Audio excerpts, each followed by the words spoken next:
कमारी पूल जवळील नाल्यावरती पुलाचं बांधकाम तात्काळ मंजूर करून बांधकाम करावं या मागणीसाठी जिल्हा परिषद सदस्य रितेश बनसोड हे मागील 2 दिवसांपासून उपोषणात बसले आहेत। यामुळे उपोषणकर्त्यांची प्रकृती खालावली आहे, तर उपोषणकर्त्याला प्रशासनाने दखल घेत लेखी आश्वासन देऊन बांधकाम होईल असं सांगितलंय।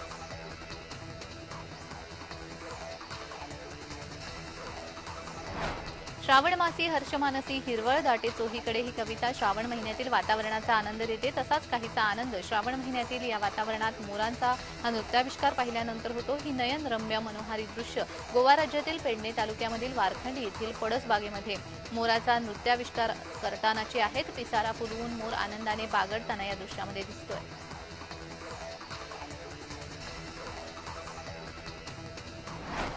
राज्यामध्ये महिला पोलीस भरतीसाठी 3924 पदांसाठी 3.25 लाखांहून अधिक महिलांनी अर्ज केलेत। त्यापैकी 1 लाखांहून अधिक महिला उमेदवार उच्च शिक्षित आहेत। मुंबईला सर्वाधिक पसंती असून 1 लाखांहून अधिक महिलांनी मुंबई पोलीस दलातील भरतीसाठी अर्ज केलेत। राज्य पोलीस दलातील 17,471 पदांसाठी भरती प्रक्रिया सुरू आहे। त्यासाठी 16,88,785 अर्ज प्राप्त झाले आहेत। राज्यात सर्वाधिक पसंती मुंबई विभागाला असून मुंबईमध्ये 1257 पदांसाठी मैदानी परीक्षा सुरू आहे।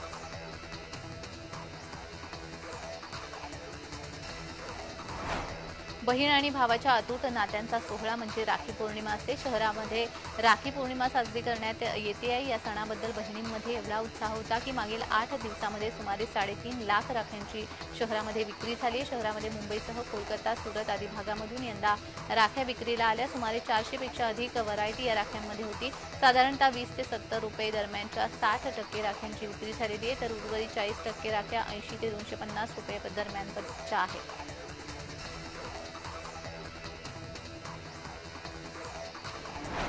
निकृष्ट रस्ता बांधकामाचा विरोध करणाऱ्या गावकऱ्यांच्या अंगावरच मशीन कॉन्क्रीट ओतल्याचा प्रकार मोहाडी तालुक्यामध्ये घडलेला आहे। भंडारा जिल्ह्याच्या मोहाडी पंचायत समिती अंतर्गत टाकला गावामध्ये रोजगार हमी योजनेच्या माध्यमातून गावामध्ये सिमेंट कॉन्क्रीट रस्त्याचं बांधकाम सुरू आहे। कंत्राटदार यांनी दुर्गादास यांच्या अंगावरच कॉन्क्रीट ओतलं, त्याशिवाय मारण्याची धमकी देखील दिली। त्यांच्यावरती कारवाई व्हावी अशी मागणी ग्रामस्थांची आहे।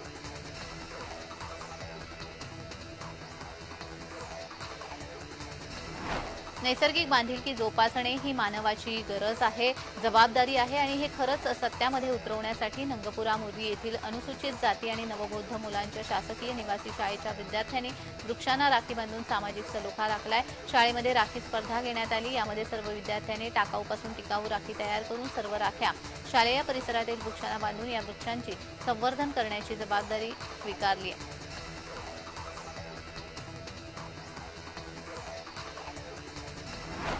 गोंदिया जिल्ह्यामधील देवरी तालुक्यामधील मुल्ला येथे बापाने पोटच्याच मुलाची हत्या केल्याची घटना उघडकीस आली। हंसराज मुनेश्वर याने आपल्या पत्नीला तिच्या माहेरगावी सालई इथं पाठवलं। हंसराजला दारूचं व्यसन असल्यामुळे तो दारू पिऊन घरी मुल्ला येथे पोहोचला।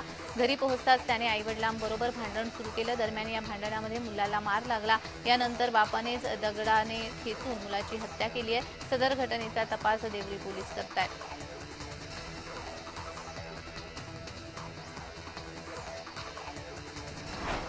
बुलढाणा जिल्ह्यातून जाणाऱ्या मुंबई नागपूर राष्ट्रीय महामार्ग क्रमांक 53 वर वाहन चालक दारू पिऊन बेधुंदपणे वाहने चालवत असल्याचा धक्कादायक प्रकार उघडकीस आलेला आहे। नांदुरा ते खामगाव रस्त्यावरती आंबोडा फाट्यानजीक ट्रकचा अपघात झाला। दारूच्या नशेत गाडी चालवत असलेल्या ट्रक चालकाने अचानक गाडी समोर आल्यामुळे समोरील ट्रकला वाचवताना मागून येणाऱ्या भरधाव ट्रकचं संतुलन बिघडलं आणि या ट्रकचा अपघात झाला। जय महाराष्ट्राच्या कॅमेऱ्यामध्ये दारू पिऊन गाडी चालवत असल्याची चालकाने कबुली दिली आहे।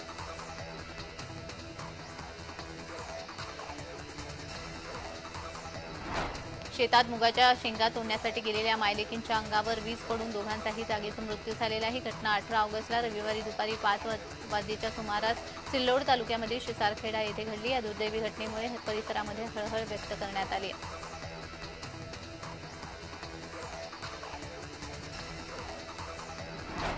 डोंबिवलीमध्ये शिक्षण सम्राट शिवाजीराव जोंधळे यांची हत्या करण्यात आल्याचा आरोप त्यांच्या कुटुंबियांनी केला आहे। कल्याण न्यायालयाने संबंधित दोषींवरती गुन्हा दाखल करण्याचे आदेश दिलेत। आरोपींना वाचवण्यासाठी पोलिसांवर दबाव टाकत असल्याचा आरोप कुटुंबियांनी केला आहे।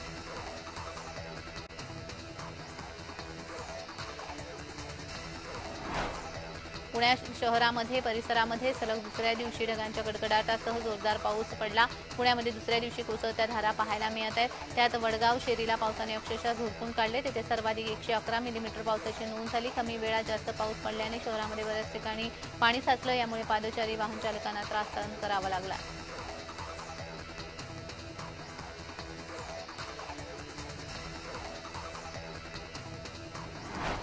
छत्रपती संभाजीनगर जिल्ह्यामधील खुलताबाद पोलीस स्टेशन हद्दीमध्ये असणाऱ्या मुंबापूरवाडी येथे विनापरवाना अवैधरित्या तलवारी आणि गुप्त्या बाळगणाऱ्या एका इसमाला स्थानिक गुन्हे शाखेने ताब्यात घेतलाय। शिवाय त्याच्याकडून 2 तलवारी आणि 2 गुप्त्या देखील जप्त केल्या। स्थानिक गुन्हे शाखेच्या पथकाला गुप्त बातमीदार मार्फत माहिती मिळाल्यानंतर त्याच्या राहत्या घरी छापेमारी केली, तेव्हा ही कारवाई करून शस्त्र आढळून आली। या प्रकरणी या इसमा विरोधात खुलताबाद पोलीस ठाण्यामध्ये गुन्हा दाखल करण्यात आलाय।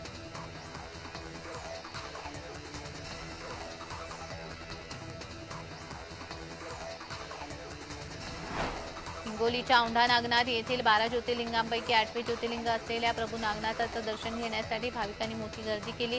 राज्यासह दिल्ली, मध्य प्रदेश, आंध्र प्रदेश, कर्नाटक, गुजरात, मुंबई, पुणे, नाशिक, लातूर, नांदेड, हिंगोली आणि पंचक्रोशीतील भाविकांचा यामध्ये समावेश होता। प्रभू नागनाथाच्या दर्शनासाठी अनेक भाविक अनवाणी मंदिरामध्ये दाखल झालेत। प्रभू नागनाथाला दुग्धाभिषेक करून महापूजा केली। महापूजेनंतर मध्यरात्री 2च्या सुमारास भाविकांच्या दर्शनासाठी मंदिर खुलं करण्यात आलं। भाविकांनी दर्शनासाठी रांगा लावल्या।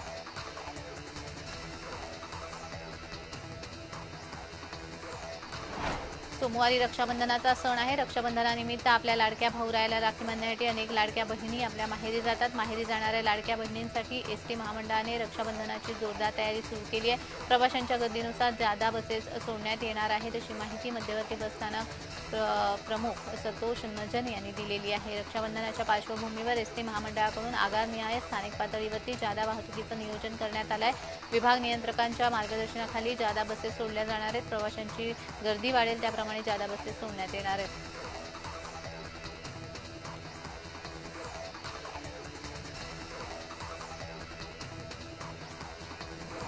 नाशिक जिल्ह्यातील पाथर्डी फाटा येथे शाळा धनलक्ष्मी शाळेच्या बाहेर देशातील भारतीयांना मराठीचे धडे देत आहेत।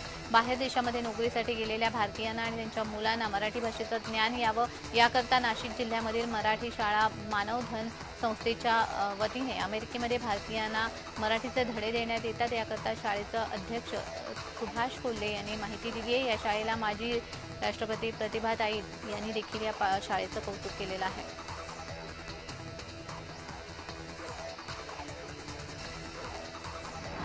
नागपूर गोवा शक्तीपीठ महामार्गासह राज्यातील इतर प्रस्तावित महामार्ग कायमस्वरूपी रद्द करण्याच्या मागणीसाठी मराठवाड्यासह पश्चिम महाराष्ट्रातील शेतकऱ्यांनी तुळजापुरामध्ये साखळी उपोषण सुरू केले। शहरातील डॉ. बाबासाहेब आंबेडकर चौकामध्ये सुरू असलेल्या साखळी उपोषणाचा आजचा 3रा दिवस आहे। राज्यामध्ये होणाऱ्या विविध महामार्गाच्या भूसंपादनाला शेतकऱ्यांनी या उपोषण आंदोलनाच्या माध्यमातून विरोध केला आहे।